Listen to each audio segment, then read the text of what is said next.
All right, so to start this off, the Mavs are going to run a pick and roll. The Clippers are going to switch the pick and roll. Then after that, Powell's going to go kind of try to set a fake flare screen on Nick Batum. No one's going to fall for it, so he's just going to slip.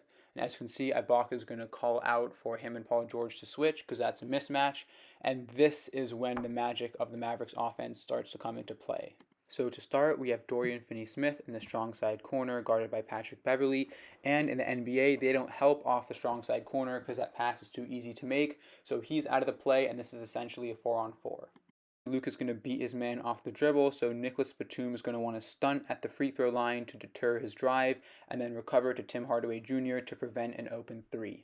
Instead, what's going to happen is that Tim Hardaway Jr. is going to cut, and even though he's going into a crowded paint and Luka's driving lane, he's still going to demand respect because you just can't let your man run away.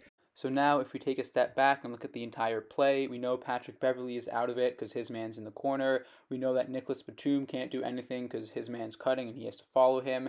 And the Mavs have essentially turned this into a 3-on-3, leaving Serge Ibaka, Paul George, and the blown-by Luke Kennard to cover the three remaining Mavericks. And while everyone's been focusing on Luka and the cut, it turns out that Josh Richardson has relocated to Tim Hardaway Jr.'s old spot and is now wide open for three. And it's stuff like this that makes the Mavericks offense so hard to defend. So I think it's a good idea to give this another watch, except this time we're going to focus on what's going on the right side of the court. Play is going to go through all the motions, and you're going to see that Josh Richardson is going to start to sneak up the perimeter, almost like a baseball player stealing a base. And it's this level of off-ball awareness that drives the whole play.